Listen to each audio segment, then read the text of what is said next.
60 साल विकास के, 7 साल विनाश के, 7 साल देश के खिलाफ साजिश के, 7 साल बेलगाम संकट के, 7 साल भाजपाई विनाश के, 7 साल दम तोड़ते विश्वास के। दरअसल आज 7 साल हो गए हैं देश को एक नाकाम, नाकारा और नासमझ सरकार का बोझ ढोते हुए। मैं नरेंद्र दामोदर दास मोदी इन पिछले 7 सालों में भाजपाई हुकूमत ने, प्रधानमंत्री मोदी ने देश को हर तरीके से तबाह करने में कोई कसर नहीं छोड़ी। भाजपाई हुकूमत के ये 7 साल गर्त में जाती अर्थव्यवस्था, बेकारी से जूझते युवा, सत्ता के अहंकार से सड़क पर बैठे किसानों, दांव पर लगती संप्रभुता, मनमानियों से महाविनाश की पटकथा, योजनाओं के माया जाल में उलझकर गुर्बत का जीवन जीते गरीबों और महिला के मान, दलित आदिवासी पिछड़ों के आत्मसम्मान को आघात के रूप में याद किए जाएंगे। भाजपाई हुकूमत ने कदम कदम पर तबाही और विनाश के जो निशान छोड़े हैं, वो कई दशकों तक मिट नहीं पाएंगे।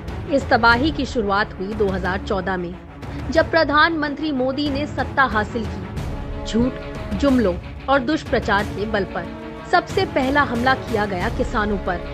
भूमि अधिग्रहण बिल को कमजोर करके किसानों की जमीन छीनने का घिनौना प्रयास किया गया। जमीन अधिग्रहण के लिए किसानों की सहमति लेने के प्रावधान तक को खत्म कर दिया गया।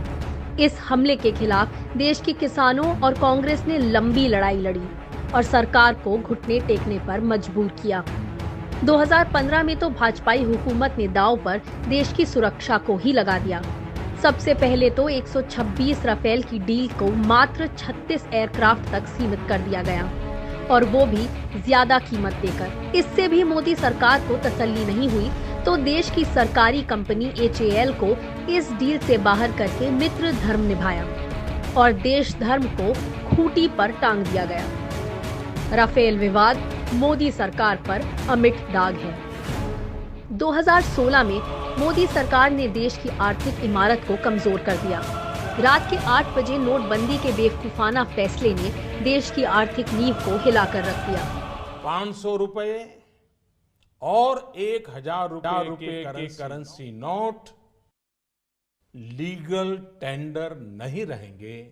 करोड़ों बेरोजगार हुए, लाखों का धंधा छिन गया, हजारों फैक्ट्रियों पर ताला लग गया, सैकड़ों ने बैंक की कतारों में दम तोड़ दिया और नतीजे के रूप में 99% से भी ज्यादा पुराने नोट वापस आ गए और देश को आर्थिक तबाही झेलनी पड़ी।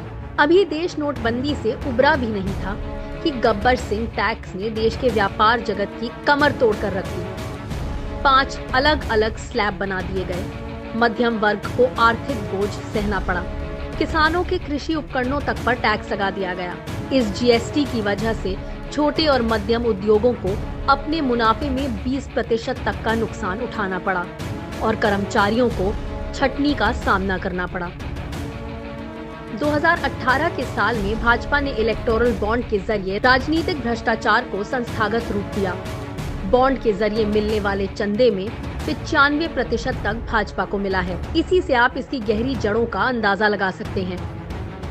सिर्फ अपनी सांप्रदायिक सोच को संतुष्टि प्रदान करने के लिए भाजपा ने CAA और NRC के जरिए देश को नफरत की आग में झोंकने का प्रयास किया। भाजपा की इस नफरत वाली राजनीति ने न केवल देश के VX के पहिए थामे हैं, बल्कि आर्थिक नुकसान भी किया है, और ये नुकसान सिर्फ भारतीयों का हुआ है। 2020 के साल में भाजपाई हुकूमत ने देश पर दोहरे हमले किए। एक तरफ कोरोना की तमाम चेतावनियों को नजरअंदाज करके देश में दूसरी हाहाकार लहर के लिए रास्ता तैयार किया गया। नासमझ लॉकडाउन करके GDP ग्रोथ को -23.9% पर लाया गया।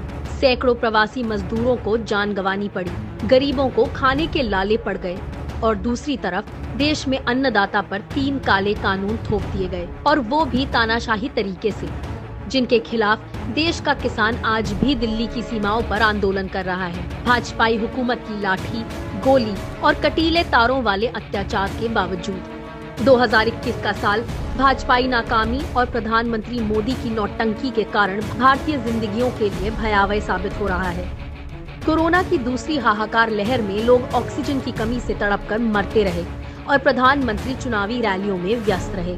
पहले जब आया तब तो मेरे लिए वोट मांगता था, फिर भी 1/4 लोग भी नहीं थे सभा में। लगभग 1,59,00,000 संक्रमित हुए, 1,68,000 ने दम तोड़ दिया और ये गिनती अभी जारी है। दवाओं से लेकर वैक्सीन तक विदेशों में बांट दी गई और भारतीय तरसते रहे। ये गलतियां नहीं हैं, गुनाह हैं और गुनाह की माफी नहीं होती। माफी प्रधानमंत्री को भी नहीं मिलेगी।